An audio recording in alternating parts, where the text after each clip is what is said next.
Concretamente, ¿qué es lo que usted quiere consultar? Precisamente eso, es decir, qué evaluación hace el gobierno de la situación en Venezuela, cómo la caracteriza, cómo la define.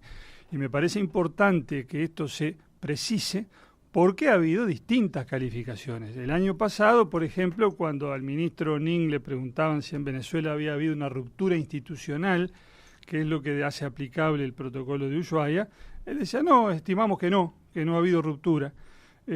Y se manejaba más o menos con este tipo de evasivas ante preguntas similares. En febrero de este año, cuando al presidente Vázquez le preguntaron en Europa acerca de la situación en Venezuela, dijo, bueno, allí funcionan los tres poderes, como diciendo, hay normalidad institucional, no hay más que hablar. Después de eso, hubo comunicados de la UNASUR primero y del Mercosur después que Uruguay suscribió en otro tono, con otro enfoque, hablando de presos políticos, de la necesidad de establecer un calendario electoral, etcétera. Es decir, yo noto que ha habido un cambio en la posición del gobierno uruguayo, hay, desde mi punto de vista, una evolución en ese sentido. Pero sé también que hay opiniones divididas en el seno de la fuerza política de gobierno, que algunos dicen que el gobierno debería apoyar a Maduro, que lo que está pasando en Venezuela es un ataque desde el exterior contra una democracia.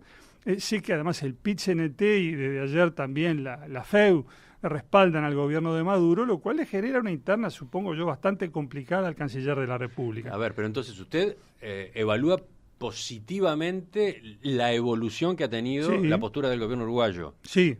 Y entonces, ¿qué es lo que le preocupa ahora? Y entonces quiero saber, a partir de esa evolución, en qué concluye el gobierno y a partir de sus conclusiones, de la caracterización que haga del régimen venezolano actual, ¿qué acciones piensa tomar? Usted dijo en declaraciones a la prensa, espera que el canciller nos diga que el Poder Ejecutivo se ha convencido de que estamos ante una dictadura con parches pseudo-democráticos y no pretenda convencernos que estamos ante una democracia con problemas. Exactamente. Las posturas en busca de acuerdos con varios países de la región. Los fundadores del Mercosur por un lado, pero también varios de los países integrantes de la UNASUR, que se han ido pronunciando ahora en estos días, por ejemplo, ¿no? Que eso tiene mucho valor, no largarse cada uno con su discurso solo, ir conjugando esfuerzos. Sí, el asunto es si se ha hecho esa labor en el ritmo adecuado y qué papel juega Uruguay en todo eso. Yo recuerdo que el año pasado, cuando toda la discusión de la presidencia pro tempore para Venezuela, que sí o que no, si se le iba a exigir el cumplimiento de la normativa del Mercosur o la internación de la normativa Mercosur o no, Uruguay jugó siempre del lado de Venezuela. O sea, no estaba tratando de articular con los otros para llegar a una posición común y apretar al gobierno de Maduro en pro de definiciones democráticas. Estaba jugando contra los otros, frenando sus intentos de apretar a Venezuela, defendiendo a Maduro y cosechando por ello los piropos de Maduro. Esa es la situación. Ahora, ¿por qué es eso? Y porque tienen una interna complicada. Ahora bien, yo digo, de la interna del frente yo no tengo por qué hacerme cargo. Y lo que me importa desde el punto de vista de la imagen del Uruguay y de la sociedad uruguaya es que estas cosas queden claras, saber qué apoya o qué defiende cada uno. Y digo, le han tenido una tolerancia muy especial a Venezuela que queda de manifiesto incluso con estos hechos que son conocidos, pero que se han puesto sobre el tapete en las últimas horas. Resulta que el embajador venezolano no acude cuando lo cita el Ministerio de Relaciones Exteriores. Y el presidente Vázquez dice, bueno, entonces si él no va cuando el ministro lo llama, yo no le contesto a Maduro cuando me llama por teléfono. Sí, ayer en la entrevista con BTV, Vázquez dijo que seguirá sin hablar con el presidente venezolano en tanto el embajador de ese país no cumpla con ir a la Cancillería uruguaya respondiendo a las convocatorias que se le ha formulado y que él ha desatendido. Bien, ahora, esto de un embajador que está acreditado frente a un gobierno y no contesta cuando el gobierno lo cita, digo, no existe. Es una cosa rarísima. Esto, en condiciones normales, determina que se ponga en contacto el canciller de acá con el canciller de Venezuela y le diga, mire, su embajador tiene algún problema en el teléfono porque lo cito y no contesta, no viene. Entonces, o la situación se corrige de inmediato o hay que pedirle que cambien el embajador.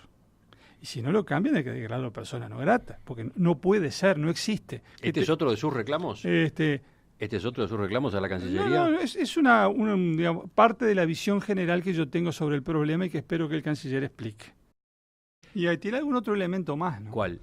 La siguiente, que el Frente Amplio se niega a investigar los negocios con Venezuela.